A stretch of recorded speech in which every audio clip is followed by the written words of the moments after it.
તો સર સૌપ્રથમ તો તમારું નામ જણાવશો, તમારી કઈ સીટ લાગુ પડે છે તમને, ત્યાં ઉમેદવાર અત્યારે કોણ ઉભા રહ્યા છે? મારું નામ હુસેન છે અને મેં કાલુપુર વિસ્તાર જે અમદાવાદથી છે અને ઉમેદવાર કોણ છે એ તો ખબર નહીં મને, ના કોંગ્રેસમાં કોણ છે ના ભાજપમાં કોણ છે, ઓલ સિટીમાંથી છે. પણ એ 100%ની વાત છે કે આવશે તો ભાજપ જ આવશે, કેમ કે લોકોના માઇન્ડ વોશ થઈ ગયા છે. આજે સૌથી મેઇનનો મુદ્દો રિસન્ટ મુદ્દો છે ટોરેન્ટ પાવર, કે જે 1000 રૂપિયા મિનિમમ બિલ ના ઉપર તમે બિલ જાય તો તમારે ઓનલાઈન ભરવાના. હવે જે ગરીબ વર્ગના જે લોકો છે, મારું ધંધો એનો જ ઓનલાઈન પેમેન્ટનો, મને ખબર છે કેટલા લોકો તકલીફ કરે છે, તો બી કોઈ ઓબ્જેક્શન ઉઠાવતું નહીં સરકારના ખિલાફ. હવે જે બાટલો 400 નો હતો હમણાં 900 કરી કાઢ્યો છે, તો બી લોકો ખુશ છે. કેમ? કેમ કે 100 રૂપિયા ઓછા કર્યા, 800 રૂપિયા થઈ ગયા 910 ના, તો એ લોકો ખુશ છે. પેટ્રોલ 60 રૂપિયા હતું 2014માં, 10 વર્ષમાં 100 રૂપિયા થઈ ગયા, 40 રૂપિયા વધી ગયા. લોકો ખુશ છે કેમ કે અમે સાહેબે રામ મંદિર બનાવ્યું છે. લોકો ખાલી રામ મંદિરથી ખુશ છે અને એનાથી ખુશ છે, કોઈને ડેવલપમેન્ટથી કંઈ ફરક નહીં પડતો. લોકો મરે છે તો મરવા દો, પણ આપણે લાવવાના છે કોને? ઓનલી ફોર ધર્મના મારામાં આપણે વોટ આપવો છે. જ્યાં સુધી પબ્લિક હોશિયાર નહીં થાય, જ્યાં સુધી હિન્દુ મુસ્લિમ એંગલ ભૂલે નહીં, ત્યાં સુધી यहाँ कोई फर्क नहीं पड़ा. 26 सीटें भाग्य बाई चांस अगर एकाद सीट આવી જાય કોંગ્રેસની, એ બી બહુ મોટી વાત છે. જ્યાં સુધી પબ્લિકને અવેરનેસ નહીં આવે ત્યાં સુધી કોઈ બદલાવ નહીં આવે. તો સર જે આ બેઝિસ શું છે કે નાના માણસને આટલા 125 કરોડની આપણી વસ્તી છે આખા દેશની, તો આટલા બધા લોકોને તમે જેમ કહો છો કે એક માનસિકતા એ લોકોની ફેરવી દેવામાં આવે છે, અને આખા 125 કરોડ લોકોમાં ખાલી એ લોકોને હવે તો એવા દાવા કરવા માંડ્યા છે કે અબકી બાર 400 પાર અને મોદી કી ગેરંટી નહીં, એ બધી છે. મેં તો મારું તો એમ કેવું છે 400 પાર નહીં, મેં લોકો જો કુલ 500 સીટ આવી જોઈએ, પબ્લિકને હજી ગુલામ બનાવી દેવા જોઈએ. જે 900 નો બાટલો છે 1400 રૂપિયા થઈ જશે, જે પેટ્રોલ 100 રૂપિયા છે 200 રૂપિયા થઈ જશે.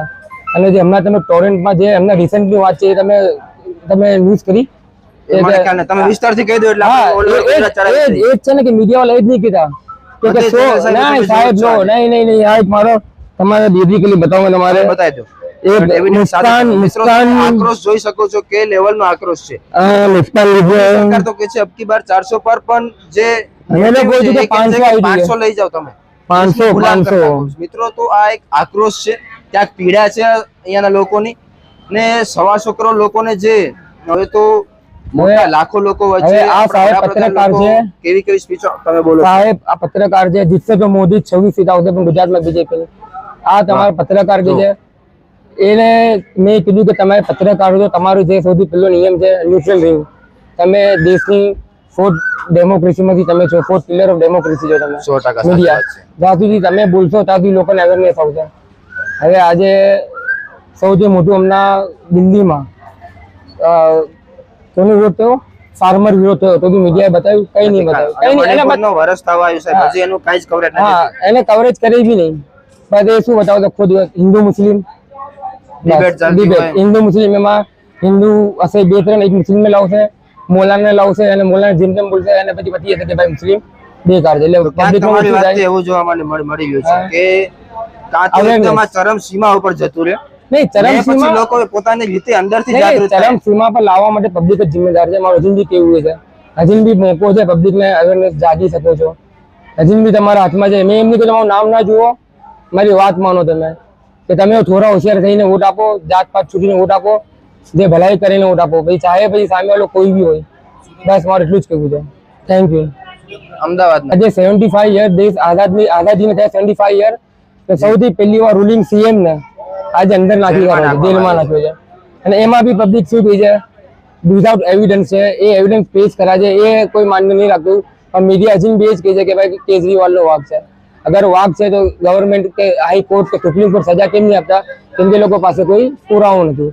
અને આ ગવર્મેન્ટ જ બિલ પાસ કરેલા છે જેમાં એમ છે કે ગિલ્ટી અન્ટિલ પ્રૂવન ઇનોસન્ટ, જ્યાં સુધી તમે નિર્દોષ સાબિત નથી થતા ત્યાં સુધી તમે દોષી છો, જેલમાં તમને જવું પડશે. જ્યાં સુધી તમારા દોષના ખિલાફ પુરાવા નથી મળતા ત્યાં સુધી તમે દોષી છો.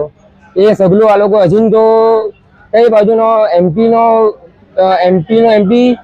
શું કહે છે કે અમે જીતી જઈશું 400 પાર, તો સંવિધાન ચેન્જ કરવામાં આવશે. આ સૌથી મોટો લાફો છે ઇન્ડિયાની પબ્લિકને. હવે તમે પબ્લિક અવેરનેસ નહીં લાવે ત્યાં સુધી મારો હજી ભાઈ, તમારું શું નામ?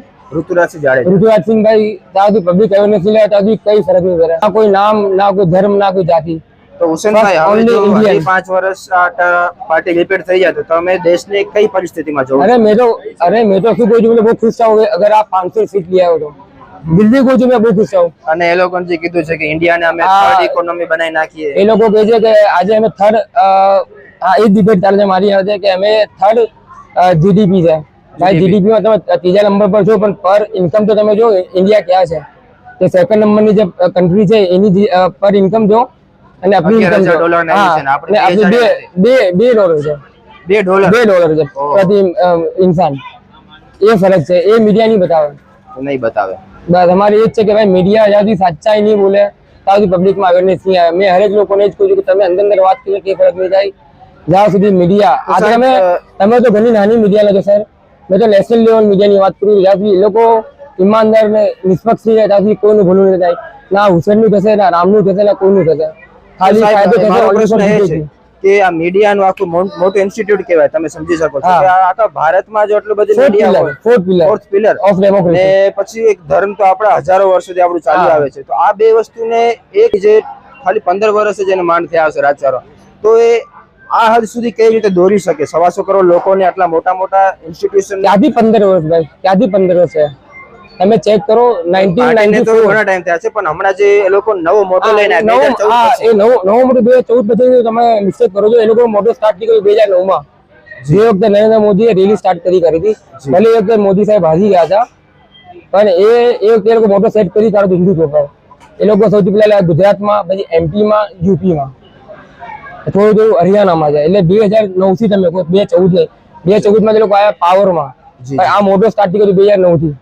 તો 15 વર્ષ થયા છે, તો 15 વર્ષમાં એ લોકો મતલબ એવી કઈ પોલિસી અપનાવી છે કે તરકીબ અપનાવી છે? Only for Hindutva, divide and rule, બીજું કોઈ નહીં, only for divide and rule.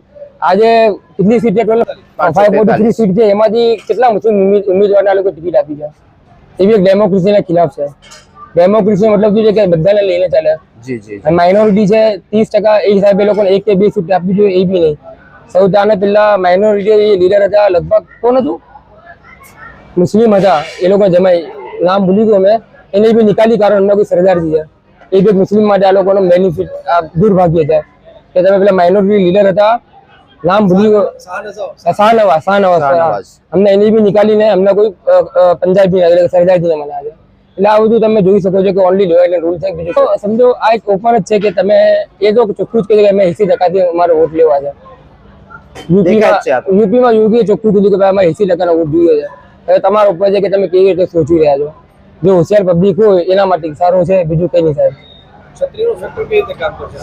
જે હમણાં રૂપાલા વિરોધ ચાલી રહ્યો છે અક્ષરબા ગુજરાતમાં, રાજસ્થાન સાહેબ એ બી મેં કોઈ ખાલી મોદી સાહેબ મજાક નહીં કરતો, મેં રોજુ કાલુપુર એરિયામાં ત્યાં ટોટલી મુસ્લિમ એરિયા છે, અગર મોદી સાહેબ ક્યાંથી બી નીકળે ને તો 30% વોટ ફરી શકે છે। આ મોદી પાવર છે, 100% સાચી વાત છે। ખાલી મોદી સાહેબ એકવાર ગુજરાતને વિઝિટ કરશે, બધા મેદભાવ પતી જવાના છે, રૂપાલા જે ફેક્ટર કે કોઈ ફેક્ટર બધા પતી જવાના છે।